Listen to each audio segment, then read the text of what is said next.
Good morning. Sorry, I'm a little congested. We've had several wildfires in this area and there's been a lot of smoke. So I've gotten several requests for more stories about the cheeky Dogman.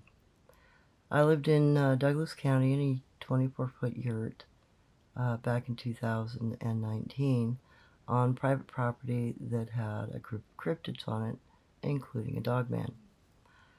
So middle of November, we had a rainstorm. It was a pretty good new one.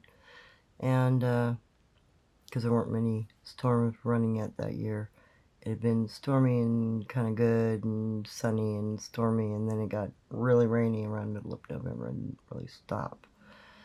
So I come home at about 5:30, and my companion, because we were there hired on to do some help work with the property and make sure that the land was upkept and gardens were maintained, that sort of thing. And my companion tells me that one of the yurt windows had been removed by a Dogman, and this thing had looked in the window and laughed at him, scared the heck out of him. So I went out to grab the window when it stopped raining and put it back up. While I was out there, I heard 3 steps come from the brush line to the nearest tree. So there was about 12 feet between the brush line and tree.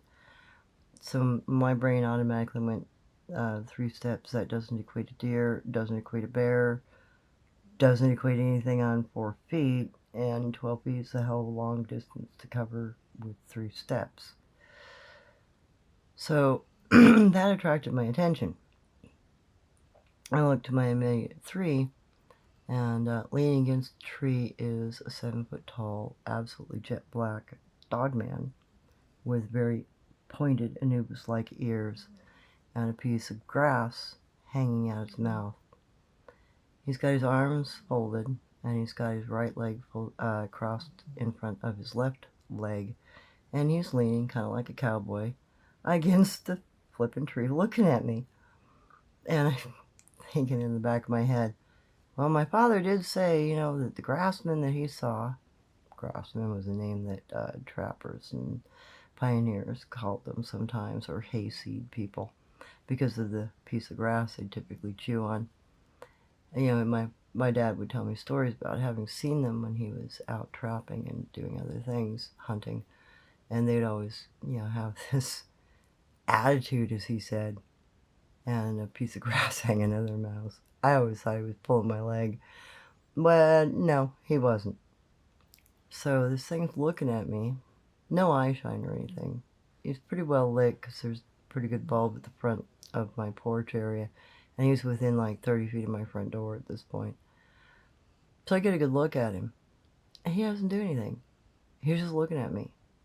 I put the window back up. He keeps looking at me. He doesn't move towards me. He doesn't growl at me. He doesn't bark at me. He looks like he's assessing me and going, hey, lady, what do you think you're going to do? So I just kind of walked back around him and went back in the yurt.